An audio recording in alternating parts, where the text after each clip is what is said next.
do I now ask Professor Lawrence Goldman to continue the case for the opposition? Thank you very much indeed. I often feel when I take to my feet that the opposition has made my case for me, and I'll begin with such an example. Mr. Alders here was regaling you with quotes from Lord Macaulay. Thomas Babington Macaulay was an MP and statesman and son of a very great anti-slavery activist. He was sent to India for 4 years in the 1830s, Mr. Alders, where he wrote a famous minute on Indian education, in which he determined, and the British government followed his advice, that all Indians henceforth should be taught in English, which is what they are taught to this very day. Now there's a brilliant example of a colonialist indeed improving the lives of hundreds of millions of Indians, because their great advantage in the world today is that their lingua franca is English, and they are able, therefore, to take their part in the modern world far more successfully. No point of order. You come from Pakistan. You told me that over dinner. Okay. Now, it's a great pleasure to be here tonight. Thank you for inviting me. In truth, I think I'd be much happier in the pub, holding a kind of pub argument. And you'll know the rules of a pub argument, which is the first person to mention Hitler and the Nazis in a pub argument loses immediately. End of.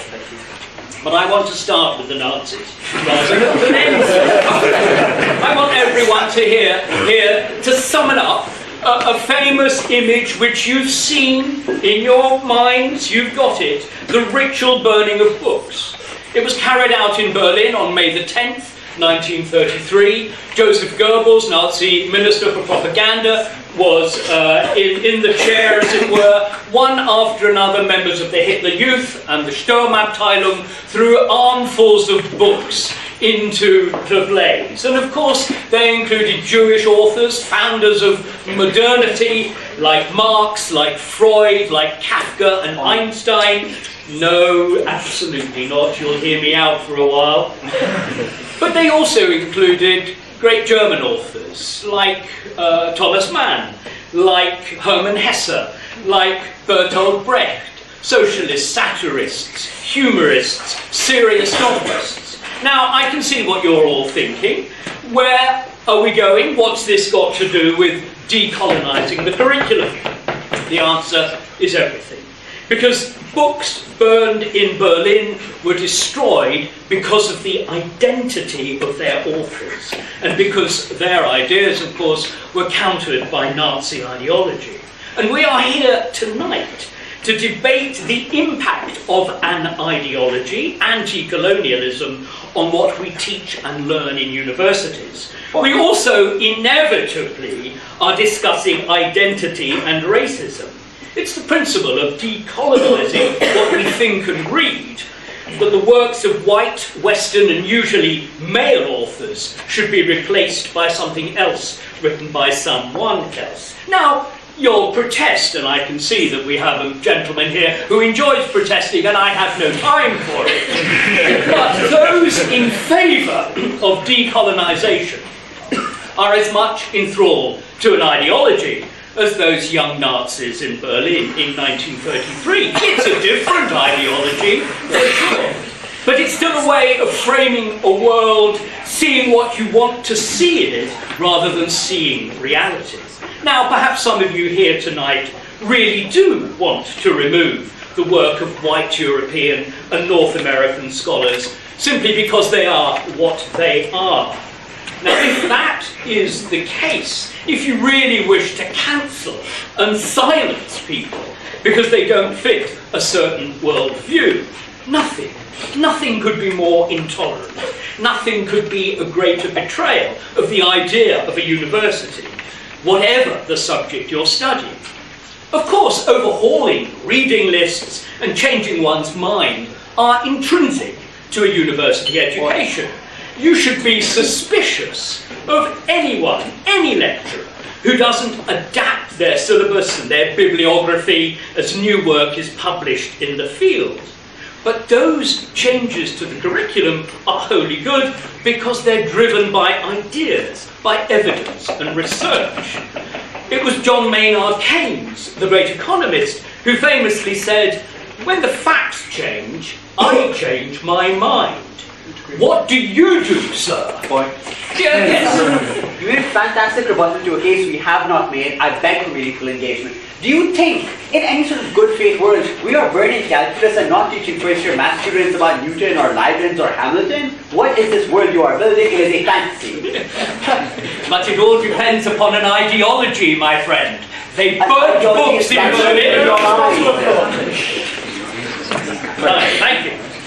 Moreover, why design a curriculum which is not rigorously focused on the very best that has been thought and said in that very famous phrase? Set out to decolonise the curriculum and thus include in it works chosen not on their merits, but because they advance the right opinions or are written by people with a specific identity, and you condemn yourselves to an education based not on the best, but on the politically acceptable, or indeed the second class. And to pick up Professor Moberly's point, anyone in this room who honestly believes that Gawain and the Green Knight are in any way comparable in terms of their literary merit to the greatest poet in the English language, it might have been the dialect that he wrote in, but the author of the Canterbury Tales, Troilus and Cressade, the Parliament of Fowls, anyone who thinks that needs to take an English O-level, as I once did.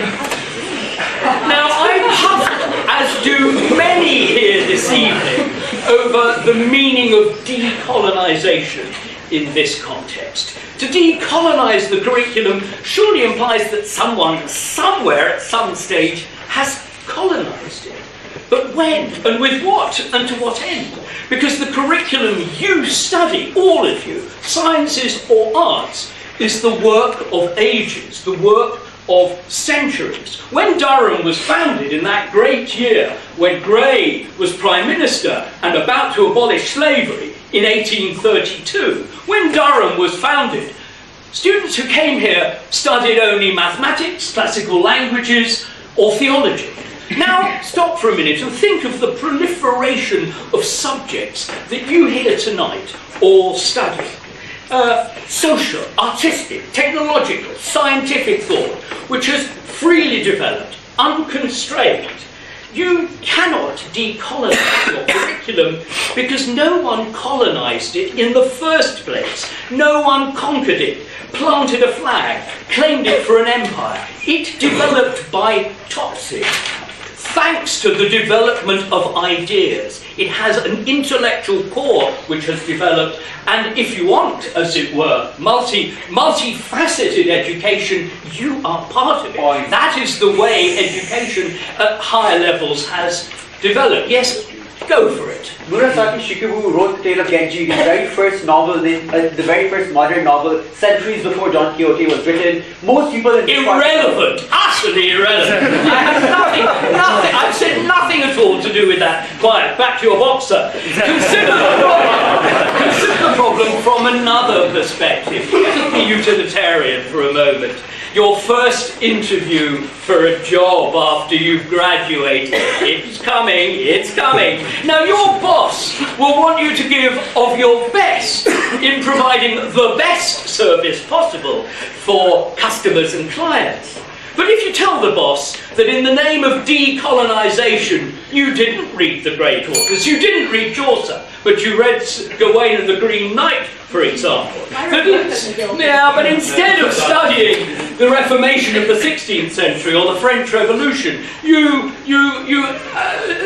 looked at the history of some obscure region which had no impact on the development of modern history.